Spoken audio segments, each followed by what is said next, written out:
Alhamdulillahi wa kafa wassalatu wassalamu ala ibadil mustafa Sayyidina Muhammadin ahli sidqi wal waqt. Ashhadu an la ilaha illallah wahdahu la syarika wa ashhadu anna sayyidana wa nabiyyana Muhammadan abduhu wa rasuluhu la nabiyya ba'da. Allahumma salli wa sallim wa barik ala sayyidina Muhammadin al-Fatih lima ughliqa wal khatim lima sabaqa nasiril haqqi bil haqqi wal hadi ila shiratikal mustaqim wa ala alihi haqqa qadrihi wa miqdarihi. Amma ba'd. Faya ayyuhal hadirun usikum wa iyaya bittaqwallah kama qala Allah ta'ala fil Qur'an. Ya ayyuhalladzina amanu ya ayyuhalladzina amanu ittaqullah haqqa tuqatih wa la tamutunna illa wa antum wa qala Allah ta'ala fil Qur'an duribat alaihim zillah aynama suqu illa bihablin min Allah wa hablin min nas. Wa qala Rasulullah sallallahu alaihi wasallam sayati ummati akhir zaman yafirul ulama wal fuqaha wa yabtariyahum Allah bi thalathatin baliyatin ulaha yarfa'ullah bi barakatin min kasbihim wasani yusallitullah bisultan zalim wasaris yahfuz dunya bi ghairi iman atau kama Rasulullah sallallahu alaihi wasallam. Ma'asyiral muslimin wa zumratal mu'minin rahimakumullah. Puji syukur mari kita aturkan kepada Ilahi Rabbi Allah Subhanahu wa taala.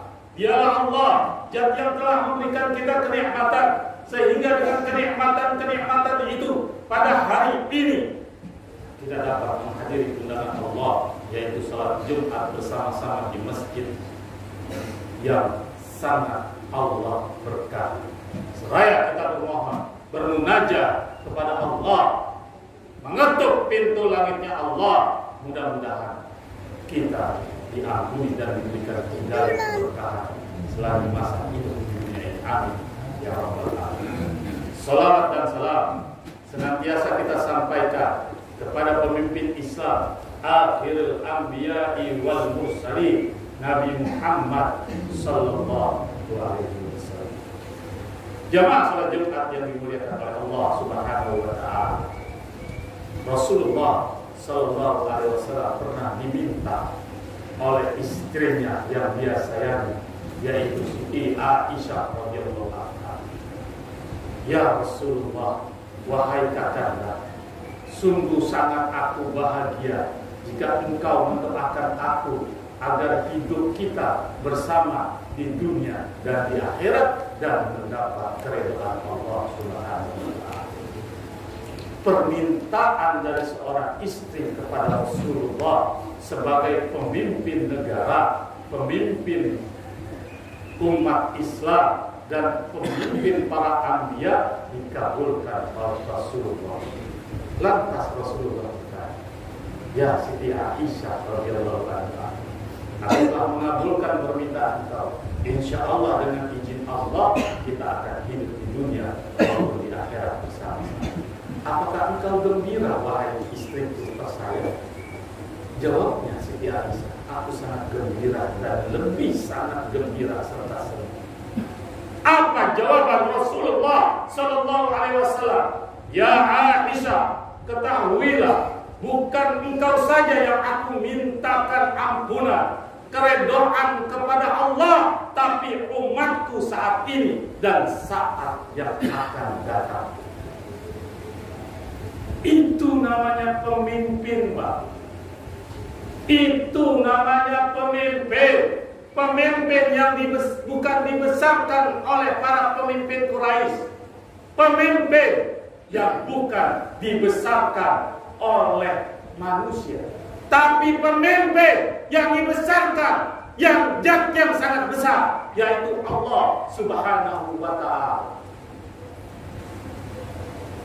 Tentu kita ingin menjadikan negara Republik Indonesia pemimpin sekurang-kurangnya bijaknya sama seperti baginda Rasulullah sallallahu alaihi wasallam.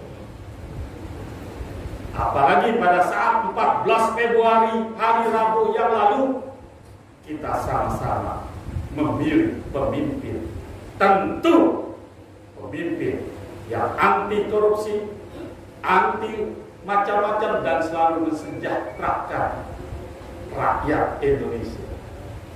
Jemaah salat Jumat yang dimuliakan Allah, diketawain sama malaikat, wahai rakyat Indonesia, kamu salah memilih pemimpin pada tanggal 14 Februari yang lalu. Bukan mendapat keberkahan dari Allah Subhanahu wa ta'ala, malah Allah akan melaknat rakyat Indonesia. Tidak main-main, Pak.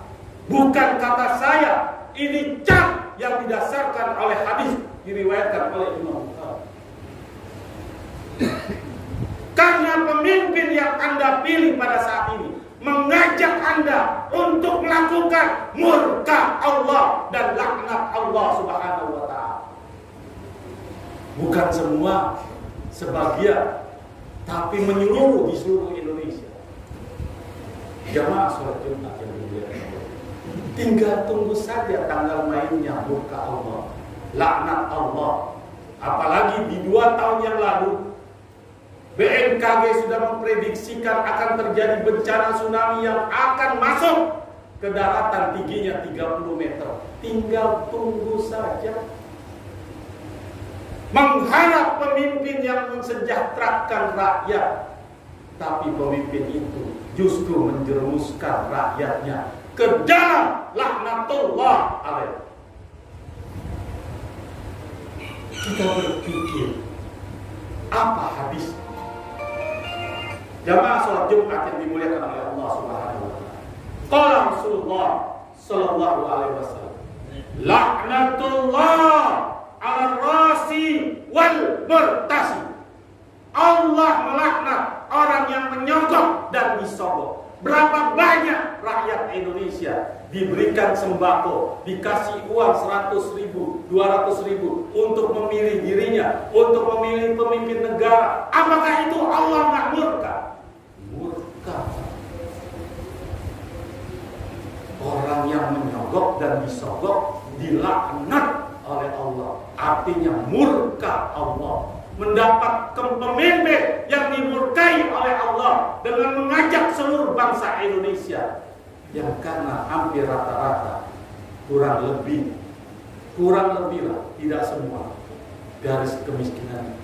Pemimpin itu melihat kebutuhan rakyat, dikasih 100.000 saja, nyon, pilih saya, dikasih sembako 1 karung emas yang beratnya 5 kilo, memilih pemimpin yang tidak mendapat ridha Allah, malah mendapat murka Allah Subhanahu wa ta'ala.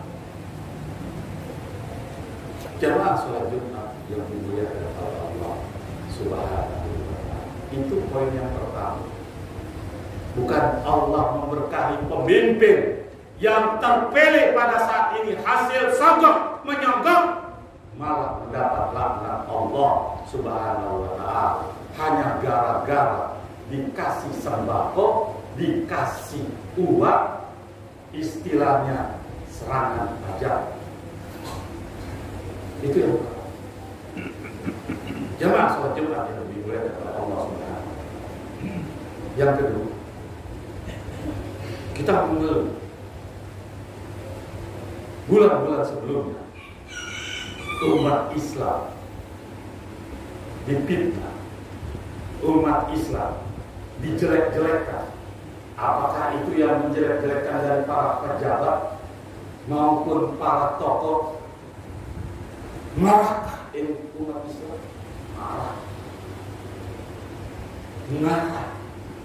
tapi tidak anarkis, dan tidak melawan. Karena ada kemungkinan para ulama memberikan suatu kesejukan. Dalam surat Al-A'raf ayat 199 jelas Allah jelaskan. Uzil aqwa, kasih maaf yang menghina Islam, yang mengatakan bahwa suara anjing lebih merdu dari suara azan, yang seperti kaleng lembek dan macam-macam fitnahan umat Islam dikategorikan inkonstitusi, tidak berdasarkan kebersamaan Bhinneka Tunggal Ika. Maafkan mereka. Itu kata Allah, maafkan. Jangan kau balas. Waktu itu berbuat baiklah kepada mereka. Tapi ada ayat selanjutnya. Uzil aqwa wa'mur bil urfi wa a'rid. Amir jahil, palingkan muka. Kalau dia mau jadi pemimpin, jangan palingkan. Ini enggak. Gara-gara 100.000 sama sembako dilupakan. Hai umat Islam, bagaimana janjimu pada saat takbiratul ihram? Apa janjimu? Inna salati wa nusuki wa mahyaya wa mamati lillahi rabbil alamin. Sesungguhnya salat, ibadah, matiku dan hidup hanya untuk mempersembahkan kepada Allah. Apa kata malaikat itu? Kazib, pendusta kamu. Kamu gak bisa berbuat apa-apa, padahal hanya memilih saja. Hukum mereka, tapi apa yang dilakukan? Tidak ingat. Saya bersetan dengan siapa yang pilih, tapi caranya mengundang murka Allah, mengundang laknat Allah. Bagaimana bumi Indonesia ini yang baldatun thayyibatun warabun ghafur, hidup makmur, kemudian tanaman, kemudian barang hasil bumi. Apa jadinya kalau Allah murka? Kita berpikir nasi sudah menjadi bubur. Ya, kita lihat saja perolehan suara di Pilpres di Jakarta saja. Kita lihat justru yang mendomisi orang yang menyombong. Jemaah sholat Jumat yang dimuliakan Allah Subhanahu wa taala. Apa dapat? Kita sudah ingkari dengan ayat-ayat Allah. Kita sudah tidak peduli dengan ayat-ayat Allah. Kita abaikan himbauan-himbauan majelis ulama agar umat Islam berpegang teguh dengan Allah. Apa ancamannya? Kenapa saya bilang tunggu saja murka Allah? Jangan sampai umat Islam saat terjadi bencana, saat Allah murka, kemudian dia berkata, "Mada aradallah bihadza masalah." Ya Allah, kenapa sih engkau berbuat dengan kami ini padahal kami sholat? Allah jelaskan dalam surah Al-Imran ayat 112. Tunggu saja tanggal mainnya kalau umat Islam tidak bertaubat kepada Allah. Duribat alaihim dhillah aynama suqifu illa bihablin minallah wa hablin minan nas. Hai umat Rasulullah, hai hamba-hambaku, kamu akan ditimpa suatu kehinaan di mana saja kamu berada, kecuali orang yang berpegang kepada talinya Allah dan berpegang kepada Rasulullah sallallahu alaihi wasallam. Waduribat alaihimul dhillah waduribat alaihimul maskan. Kamu akan ditimpa suatu kehinaan. Kenapa? Ini dzalika bi ayat, dzalika bi annahum kanu yakfuruna bi ayatillah. Kalian karena kalian mendustakan ayat-ayat. Wa yaqtuluna al-anbiya'a bi ghairil haqq, dan kalian membunuh para nabi-nabi Padahal Nabi itu mengajak suatu kebenaran. Sogok menjogok dilaknat oleh Allah, abaikan. Demi perut 1 hari 5 tahun kamu menanggung musibah. 5 tahun kamu menanggung penderitaannya. Bukan penderitaan dengan manusia, tapi Allah Subhanahu wa ta'ala tidak merestui, tidak memberkahi akan manusia-manusia, pemimpin-pemimpin negara yang melakukan sogok menyogok. Karena sogok menyogok itu dilaknat oleh Allah Subhanahu wa ta'ala. Mari kita introspeksi diri. Menjelang bulan suci Ramadan, sudah terlambat kita menghukum mereka-mereka yang menghina, menjelekkan umat Islam. Sekalipun umat Islam itu sendiri, karena mungkin Allah sudah jauh daripada kita, lantaran kita tidak mendengarkan nasihat-nasihat agama. Padahal Allah Subhanahu wa ta'ala khotib Jumat, tiap minggu mengatakan Innallaha ya'muru bil adli wal ihsan. Sesungguhnya Allah memerintahkan kamu untuk berbuat adil dan berbuat baik. Tapi himbauan itu masuk kuping kiri, keluar kuping kanan, sehingga Allah mencap umatnya yang seperti itu, hambanya yang seperti itu, summun bukmun umyun paru. Mereka buta, tuli, bisu karena tidak mendengarkan ayat-ayat Allah. Semoga bermanfaat khutbah Jumat yang sangat singkat ini. Kiranya kita mohon kepada Allah ampunan. Seandainya umat Islam melakukan kehilapan, menerima sogok, yang menerima itu Allah ampuni karena kehilapan, kemiskinan atau hal-hal yang lain. Dan yang menyogok, mudah-mudahan Allah memberikan suatu azab karena dia mengajak ke jalan yang tidak diridhoi oleh Allah Subhanahu wa ta'ala. Siapapun orangnya, baik itu jabatannya presiden, jabatannya partai, jabatannya lurah, jabatannya gubernur, Allah tidak peduli dengan itu. Melakukan sogok menyogok, tunggu balasan Allah karena Allah melaknat orang yang sogok. Semoga bermanfaat. A'udzubillahi minasyaitonir rajim. Bismillahirrahmanirrahim.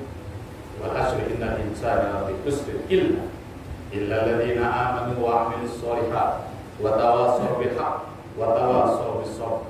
Barakallahu li wa lakum bil Qur'anil 'azim wa nafa'ani wa iyyakum bima fihi minal ayati wa dzikril hakim. Aqulu qawli hadza wastaghfiru li wa lakum wa lisa'iril muslimina wal muslimat wal mu'minina wal mu'minat wa huwal ghafur